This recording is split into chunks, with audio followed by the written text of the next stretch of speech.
Yet when harsh criticism turns into a defamation campaign, Carrie Underwood fights back in the most powerful way possible. Carrie Underwood had always been a symbol of grace and resilience, from her small-town roots in Oklahoma to the dazzling heights of stardom. Her story inspired millions.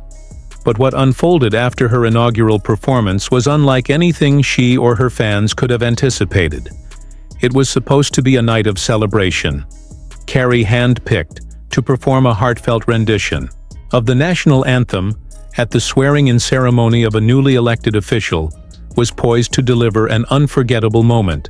The performance itself was flawless, her voice soaring as it always had, but it was her choice to perform that set off an avalanche of criticism. By the next morning headlines were ablaze. Prominent liberal TV hosts used their platforms to dissect every aspect of her appearance, from the symbolism in her outfit to perceived political undertones in her song choice.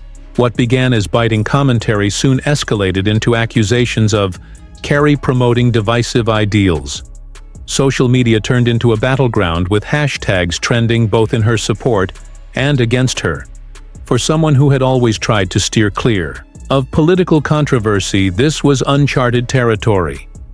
The public debate quickly spiraled out of control, taking on a life of its own. Yet amidst the chaos, Carrie stayed silent, watching, waiting, and as it would later become clear, preparing, because Carrie Underwood isn't just a performer, she's a fighter, and what she was about to do would shock the nation. But this was only the beginning of a story that would challenge everything we think we know about freedom of speech, media accountability, and the personal cost of public criticism. The night of the performance was one of those rare moments where everything seemed to stop. Cameras zoomed in on Carrie Underwood as she stood on the grand stage in Washington, D.C., the Capitol gleaming behind her. She wore a simple yet elegant white dress, her signature blonde hair cascading over her shoulders. The air was heavy with anticipation as the first notes of the national anthem rang out. There was no denying the power in her voice. It wasn't just a song. It was a message, a unifying cry that seemed to resonate with the crowd gathered to witness history. But while many applauded her performance as heartfelt and pure, others saw it differently. The criticism started almost immediately. Some claimed her choice of dress carried political symbolism too stark, too deliberate. Others scrutinized the slight change she made to the arrangement, interpreting it as a veiled critique of the administration she performed for. One prominent TV host called it a calculated PR stunt, while another accused her of selling out her values for visibility.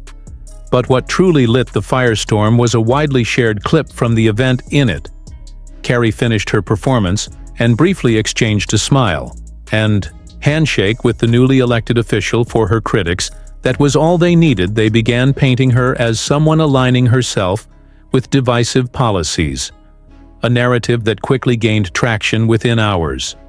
Twitter exploded with reactions. How could she? Wrote one critic. This isn't the Carrie we knew. Others questioned her intrigue, suggesting she had abandoned the small-town values she often sang about in favor of political opportunism. Fans rallied behind her, flooding social media with messages of support to them. Carrie was simply doing her job, singing a song, not making a statement. But her silence in the days following the event left room for speculation to fester. Every news cycle seemed to amplify the outrage. And soon, it wasn't just about her performance, it was about her as a person. And yet Carrie didn't flinch. She remained quiet, absorbing every jab and headline, waiting for the perfect moment to make her move. The aftermath was relentless. Every news channel, podcast, and social media feeds seemed to dissect Carrie Underwood's performance. The liberal TV show hosts at the center of the controversy wasted no time in amplifying their critiques. Each segment felt sharper, more personal, and calculated to fuel the narrative that Carrie's actions were more than just a performance. They were a political statement. One show known for its provocative commentary played clips of her smiling at the newly elected official on a loop. Is this the face of a neutral artist? The host questioned their tone, dripping with sarcasm, Another host took aim at her lyrics, referencing an old song of hers and twisting its meaning to imply she'd always harbored certain political leanings. The accusations grew more far-fetched, with some commentators even questioning her faith, something she had always held close to her identity. The audience wasn't passive either. Online forums and comment sections turned into battlegrounds, with supporters defending her authenticity and critics calling for boycotts of her music. Hashtags like #Carrie Underwood exposed and #Carrie Stands Strong trended simultaneously, reflecting the deeply divided public opinion. Amidst all this noise, the liberal hosts didn't stop at commentary. They brought in experts, body language analysts, and political commentators to pick apart every frame of her performance. Their broadcasts blurred the line between criticism and outright defamation, with insinuations that Carr's motives were insidious and self-serving for days. Carrie remained silent to some. This was a sign of guilt to others. It was proof of her grace under pressure. Behind the scenes, however, Carrie and her team were documenting every comment, every accusation, and every unsubstantiated claim. And when she finally spoke, it wasn't through a tweet or a press conference. It was through a defamation lawsuit that would send shockwaves across the entertainment industry. When Carrie Underwood finally broke her silence, she did it with precision and intent. Her legal team filed a defamation lawsuit against the network hosting the liberal TV show, naming the prominent hosts. Individually, the suit alleged that their commentary had crossed the line from criticism into outright falsehoods, tarnishing her reputation and causing emotional and professional harm. The legal document was as detailed as it was damning. It outlined how the hosts' repeated insinuations of her supposed political leanings were baseless and defamatory. It also highlighted their deliberate misrepresentation of her handshake with the official and the way they amplified false narratives to drive ratings. Carr's team cited specific segments where the hosts questioned her faith and personal values, accusing them of attempting to dismantle her character rather than critique her performance. News of the lawsuit spread like wildfire. The same networks that had criticized her now scrambled to cover the story, some of them toning down their rhetoric as they dissected the legal implications for Carr's fans. It was a moment of vindication. Finally, one wrote on social media, she's standing up for herself and showing them they can't just tear people down without consequences. But not everyone was in her corner. Critics claimed the lawsuit was an attack on free speech, with some accusing Carrie of being unable to handle public criticism. The liberal hosts at the center of the lawsuit doubled down, stating that their commentary was protected by the First Amendment. One host even mocked the lawsuit on air, calling it a desperate attempt to silence the truth. Carrie, however, stayed firm. In a brief public statement, she expressed that the lawsuit wasn't about suppressing freedom of speech, but about holding people accountable for crossing ethical boundaries. Words have power, she said, and with that power comes responsibility. As the case moved forward, the court of public opinion remained deeply divided. News anchors and commentators across the political spectrum debated whether Carr's move was a bold stand for accountability or a chilling precedent for media freedom. And while the debate aged on, outside the courtroom, inside the stage was set for a legal battle that promised to reveal far more than anyone had anticipated. The courtroom was packed with journalists, fans, and curious spectators. When the trial began, the air was thick with anticipation, as Carrie Underwood entered her presence, poised yet undeniably resolute. This wasn't the stage she was used to, but she carried herself with the same confidence that had propelled her to start him. The legal battle was far from straightforward. Carr lawyers opened with compelling evidence, playing clips from the TV segments in question. The words spoken by the liberal hosts weren't merely harsh critiques, they were laced with insinuations that painted Carrie as a hypocrite and a political operative. Each clip seemed more damning than the last, showing how the hosts had built a narrative that blurred the line between commentary and character. Assassination. The defense fired back, arguing that their commentary was protected under the First Amendment. They claimed their remarks were opinions based on public actions, not statements of fact. We have the right to criticize public figures. One of their attorneys declared Carrie Underwood is no exception. But Carr's team was prepared. They introduced emails from producers of the show, leaked during discovery, which revealed discussions about pushing the narrative to increase ratings. The messages included directives to frame Carr's performance as politically charged. Regardless of her actual intentions, the courtroom buzz as these revelations unfolded with murmurs rippling through the audience. Then came Carr's turn to testify. She spoke with quiet determination, recounting the emotional toll of being vilified in the media. "I've spent my entire career trying to bring people together through music," she said, "but these false accusations have tried to define me in ways that aren't true and have hurt not just me but my family." Her voice cracked slightly as she described the impact on her children, who couldn't understand why their mother was being attacked on television.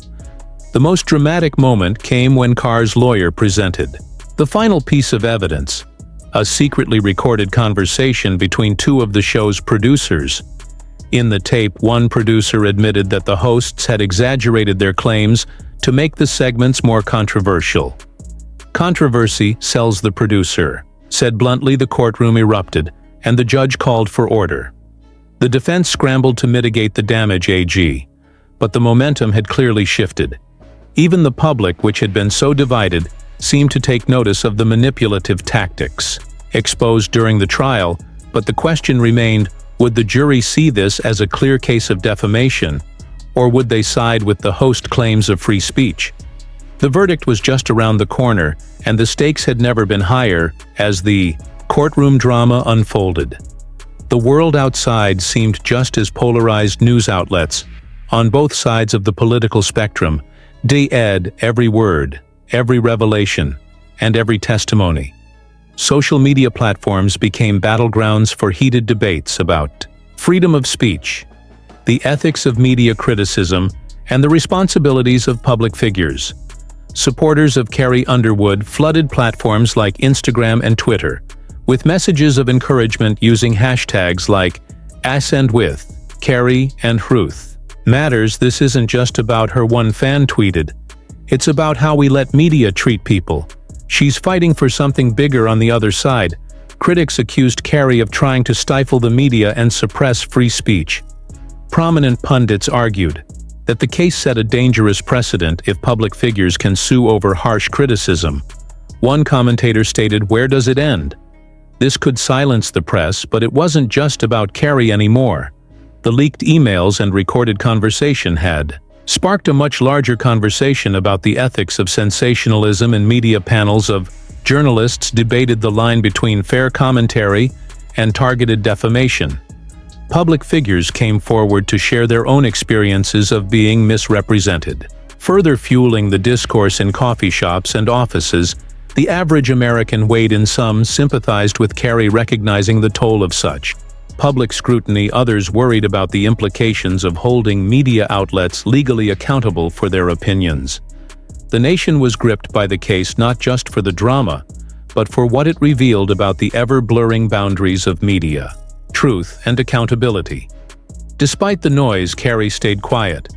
Appearing calm and focused during her courtroom appearances, she let the evidence speak for itself, refusing to engage in the public tit-for-tat. Her restraint only added to the intrigue surrounding the trial, leaving everyone guessing how it would end.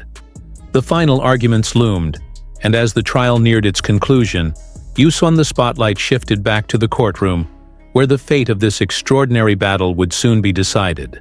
The courtroom was silent as the jury returned with their decision.